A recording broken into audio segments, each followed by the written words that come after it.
Hello everyone, welcome to another lecture of subject probability and statistics and today our topic is mean, median, mode, ungroup data। हम देखेंगे कि mean median mode होता क्या है और इसको कैलकुलेट कैसे किया जाता है अनग्रुप डाटा का, उसके बारे में डिस्कस करेंगे। अनग्रुप डाटा क्या होता है वो भी हम आगे बताएंगे। तो सबसे पहले देखते हैं मीन मीडियन मोड क्या होता है। The mean, median and mode are types of average. जो मीन मीडियन मोड है ये हमारे पास इकसाम है एवरेज की, औसत मालूम करने के तरीक़ेकार है, इकसाम है हमारे पास। Mean, median and mode are all measures of central tendency. Identify a single value as a representative of an entire distribution in a statistic used to describe an average or typical value of a data set। Mean median mode जो है ये मैयर करते हैं central tendency, ठीक है। ये मैयस करते हैं, पैमाइश करते हैं सेंट्रल टेंडेंसी की। सेंट्रल टेंडेंसी एक ऐसी सिंगल वैल्यू होती है जो पूरी डाटा को या पूरी पॉपुलेशन को रिप्रेजेंट करती है, ठीक है। आइडेंटिफाई सिंगल वैल्यू, एक सिंगल वैल्यू फाइंड करती है जो पूरी पॉपुलेशन को डिस्कस करती है, उसके बारे में बताती है। मिसाल के तौर पे क्रिकेटर है जो बैट्समैन है जिसने 50 मैचेस खेले हैं और हर मैचेस में उसके स्कोर डिफरेंट होते हैं, कभी 50, कभी 30, कभी 45, कभी 40, कभी 60, कभी 20, मुख्तलिफ स्कोर्स होते हैं। अब उसकी हम एक वैल्यू देखना चाहते हैं कि यार वो औसतन एवरेज वो कैसा खेलता है, तो हम तमाम स्कोर्स को ऐड करके तमाम मैचेस से डिवाइड कर देते हैं तो हमारे पास एक सिंगल डिजिट आ जाता है 40 एवरेज। तो हमें पता चलता है कि वो तकरीबन हर मैच में 40 के स्कोर के हिसाब से चलता है। एक वैल्यू पूरे उसके 50 मैचेस का डाटा हमें बता रहा होता है, इसी को हम कहते हैं सेंट्रल टेंडेंसी। स्टैटिस्टिक्स में हम मीन मीडियन यूज करते हैं कि वो डिस्क्राइब कर सके हमें एवरेज या कोई टिपिकल वैल्यू बता दें हमें जो कि पूरे डाटा के बारे में रिप्रेजेंटेशन कर रही हो, ठीक है। तो ये हमारे पास मीन मीडियन मोड हो जाता है। Let's calculate mean median and mode of data. हम अब किसी भी डाटा का मीन मीडियन और मोड जो है वो कैलकुलेट करके देखते हैं। तो calculate mean median and mode of simple data ungroup data. हम सिंपल डाटा या अनग्रुप डाटा का मीन मीडियन मोड को कैलकुलेट करने जा रहे हैं। सिंपल डाटा या अनग्रुप डाटा वो डाटा होता है जिसका कोई मीनिंग समझ ना आए, ये रा डाटा होता है, इसको हम इन्फॉर्मेशन नहीं कहते। कुछ नंबर्स होते हैं, कुछ डाटा होता है जिसका कोई मीनिंग समझ नहीं आ रहा होता। मिसाल के तौर पर हमें एक क्वेश्चन दिया गया है, find mean median and mode of given data, कि मीन मीडियन और मोड फाइंड करें गिवन डाटा का। हमें डाटा दिया, कुछ नंबर दिए हुए हैं 30, 40, 35, 27, 29, 38, 45, 48।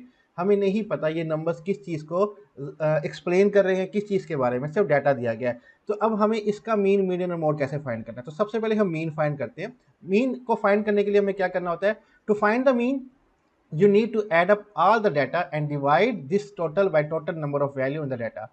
अब मीन फाइंड करने के लिए हमें करना क्या, जितना भी हमें डाटा दिया गया, जो भी नंबर्स दिए गए, इन तमाम को सम अप कर लेना है, ऐड कर लेना है, ठीक है। और भी डिवाइड कर देना है टोटल नंबर ऑफ वैल्यू, जो डाटा की टोटल वैल्यूज हैं उनके साथ डिवाइड कर देना है, तो हमारे पास मीन आ जाएगा। मिसाल के तौर पे ये नंबर्स हैं 30, 40, 35, 27, 29, 38, 45, 48। इन सबको ऐड करना है और ये टोटल हमारे पास 8 हैं, 1 2 3 4 5 6 7 8। 8 से डिवाइड कर देंगे तो हमारे पास जो आंसर होगा वो मीन होगा। हम यहाँ पे एग्जाम्पल सोल्यूशन करके देख लेते हैं। हमने यहाँ पे लिखा है n represent total number of values. Total number of values हमारे पास डाटा में कितनी है, वो 8 है। 30, 40, 35, 27, 29, 38, 45, 48, 8 हमने लिख दिया। अब मीन को एक्स बार से जाहिर करते हैं स्टैटिस्टिक के अंदर, ठीक है। एक्स बार लगा के जाहिर करते हैं कि ये मीन है, हम एवरेज निकालने जा रहे हैं और इसका फार्मूला होता है समेशन एक्स ओवर एन। तो पूरे डाटे को एक्स जाहिर कर लिया जाता है और जब इसको ऐड किया जाता है तो समेशन का साइन लगाया जाता है और divided by n total number of value से डिवाइड कर दिया जाता है। समेशन एक्स, तमाम एक्स की वैल्यू लिख देंगे, जमा कर देंगे 30, 40, 35, 27, 29, 38, 45, 48, तमाम को ऐड करके टोटल वैल्यू जो है 8 से डिवाइड कर देंगे। 298 डिवाइडेड बाय 8, 36.5 हमारे पास क्या आ जाएगी, एवरेज आ जाएगी। इस तरह से हम मीन कैलकुलेट करते हैं सिंपल डाटा या अनग्रुप डाटा का। अब हम मीडियन देख लेते हैं वो कैसे कैलकुलेट किया जाता है। सेम क्वेश्चन है, हमें मीडियन फाइंड करके अब दिखाना है। Median, to find the median you need to put the value in ascending order. Median find करने के लिए पहले हमें जो डाटा है जो हमें दिया गया है उसको तरतीब में लिखना होगा, असेंडिंग ऑर्डर में, यानी कि सबसे छोटी वैल्यू पहले और सबसे बड़ी वैल्यू एंड में। तो हम तरतीब में लिख देंगे, ये वैल्यू जो दी गई 27 सबसे छोटी है वो पहले, फिर 29 है, फिर 29 लिख दी, फिर उससे बाद 30 वैल्यू 30 लिख दी, फिर 35, 38, 40, 45, 48 हमने असेंडिंग ऑर्डर में तमाम वैल्यूज लिख ली। अब मीडियन कैलकुलेट करने के दो तरीके हैं। एक तो जो वो तरीका है जो लोग अक्सर अवॉइड करते हैं, जिसमें फार्मूला नहीं लगाया जाता, वो सिंपल ये है कि जब आप डाटे को असेंडिंग ऑर्डर में लिख दें, जो तो दरमियानी वैल्यू होगी उसको उठा लें, वही हमारा मीडियन कहलाएगा। अब मिसाल के तौर पे यहाँ पे हमारे पास इवन नंबर है, अगर ओड नंबर होते तो दरमियानी वैल्यू, मिडिल वैल्यू फाइंड करना बड़ा आसान होता, लेकिन यहाँ पे हमारे पास मिडिल में दो वैल्यू आ रही हैं, 35 और 38। तो इन दोनों को ऐड करके 2 से डिवाइड कर देंगे तब भी हमारे पास मीडियन आ जाएगा। अगर यहाँ पे एक वैल्यू और लिखी हुई होती तो हम दरमियान वाली वैल्यू उठा लेते, 38 वो तकरीबन हमारे पास बनती। अगर यहाँ पे एक और 50 लिखा होता तो 38 को ही हम कह देते कि वो मीडियन है, वो हमारी औसत है। ठीक है, इस तरह से नहीं है, हम फार्मूला लगा रहे हैं, फार्मूले के हिसाब से देखते हैं कि क्या बनता है। मीडियन का फार्मूला हमारे पास लिखा हुआ है, median is equal to n+1 divided by 2 nth term. हम तमाम n जो है वो आपको पता है टोटल नंबर ऑफ वैल्यूज है, उसके साथ 1 ऐड करके 2 से डिवाइड कर देंगे और उसको हम कहेंगे ये nth टर्म हमारे पास है पड़ी। मिसाल के तौर पे मीडियन फाइंड कर रहे हैं, n की वैल्यू 8 पुट कर दी +1 divided by 2, nth value is equal to 4.5 value. अब हमें अपने डाटे में से जो असेंडिंग ऑर्डर में लिख रहा है 4.5 वैल्यू उठानी है, वो हमारा मीडियन होगा। लेकिन अनफॉर्चुनेटली 4.5 की वैल्यू है नहीं, 4 हमारे पास वैल्यू है 35 और 5th वैल्यू है 38। तो हम 4.5 यानी कि हमें मिडिल की वैल्यू चाहिए तो हम दोनों को उठा लेंगे और 2 से डिवाइड कर देंगे। There is no 4.5 value, so we add 4th and 5th value and divided by 2। कोई 4.5 वैल्यू है ही नहीं, क्योंकि हमारे पास डाटा जो है वो नंबर्स में है, डेसिमल में है ही नहीं, फ्रैक्शन में है ही नहीं। तो हम 4th वैल्यू और 5th वैल्यू उठा लेंगे। 35 4th वैल्यू है, 38 5th वैल्यू ऐड करके 2 से डिवाइड कर देंगे, 36.5 हमारे पास क्या आ जाएगा, मीडियन आ जाएगा, जो आप चेक कर लेंगे बिल्कुल मीन के करीब है। 36.5 मीन है हमारा और 36.5 ही मीडियन है। ये ऊपर नीचे हो सकता है लेकिन बाद औक़ात बहुत करीब होते हैं और हमारे इस दफ़ा बिल्कुल एग्जैक्ट आए हैं। दोनों एवरेजें बिल्कुल ठीक ठाक आई हैं, बिल्कुल एक दूसरे के करीब ही हैं। नेक्स्ट हमारे पास आ जाता है मोड फाइंड करने का तरीका। सेम क्वेश्चन है, फाइंड करना है हमने मोड। अब मोड भी एक एवरेज है, ठीक है, एक तरह की एवरेज की टाइप है। अब इसको हम कैसे देखते हैं वो देख लेते हैं। Mode is a value which appear most often in the data.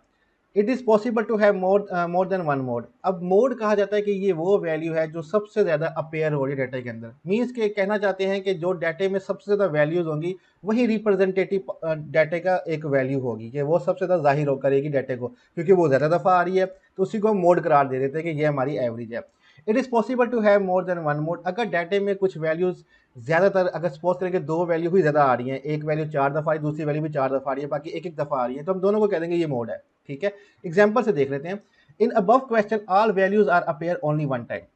अगर हम ऊपर क्वेश्चन में देखें तो तमाम वैल्यू जो हैं 30 40 35 27 29 38 45 48 ये एक एक दफ़ा ही आए हैं, कोई भी एक दफ़ा से ज़्यादा नहीं आया। तो हम इसका आंसर लिख सकते हैं कि ऑल आर द मोड, कि तमाम के तमाम मोड हैं, या हम कह सकते हैं कोई भी मोड नहीं है। ठीक है, कि तमाम डाटा एक दूसरे को रिप्रेजेंट कर देगा या तमाम डाटा एक दूसरे को रिप्रेजेंट नहीं करेगा, ये हमारा आंसर हो सकता है। लेकिन हम एक और मिसाल देखते हैं। Suppose there is a question, मिसाल के तौर पे क्वेश्चन है find mode of given data. Given data का मोड फाइंड करें। डाटा है 2 3 3 4 6 7। अब यहाँ पे हमारे पास 3 जो वैल्यू है वो ज़्यादा आ रही है, 2 दफ़ा आ रही है, बाकी तमाम वैल्यू 7 6 4 2 एक एक दफ़ा आ रहे हैं। तो इन the data given above 3 is a value which appear most often, so mode is 3। तो 3 हमारे पास मोड हो जाता है, तो 3 हमारे पास एवरेज वैल्यू निकल आएगी हमारे डाटे की। तो ये हमारे पास तरीका है मीन मीडियन और मोड फाइंड करने का, अनग्रुप डाटा का, सिंपल डाटा का। हमने पहले मीन फाइंड किया उसका फार्मूला लगा के, फिर हमने मीडियन फाइंड किया उसका फार्मूला लगा के। दो तरीके, एक सिंपल भी मैंने आपको बता दिया कि डाटा को असेंडिंग ऑर्डर में लिख दें, जो मिडिल वैल्यू है वो हमारा मीडियन होगा। ओड में आसान हो जाता है, इवन में दो मिडिल वैल्यू उठाते हैं 2 से डिवाइड करते हैं, उस तरह हो सकता है, या एक फार्मूला लगा के भी हम इस तरह से भी कर सकते हैं। ठीक है, और तीसरा हमारे पास मोड है, ऐसी वैल्यू जो सबसे ज़्यादा अपेयर हो रही है डाटा के अंदर, उसको हम मोड कहते हैं। ये अनग्रुप डाटा का तरीकाकार है मीन मीडियन और मोड फाइंड करने का। और नेक्स्ट लेक्चर में हम देखेंगे कि ग्रुप डाटा, उसमें डिस्क्रीट और कंटिन्यूअस डाटा अलग अलग देखेंगे, किस तरह से जो है उसमें मीन मीडियन और मोड जो है फाइंड किया जाता है। स्लाइड्स का लिंक डिस्क्रिप्शन में, आप वहाँ से डाउनलोड कर सकते हैं, और कोई भी क्वेश्चन हो वो हमसे कमेंट में पूछ सकते हैं। अपना ख्याल रखिएगा, खुदा हाफिज़।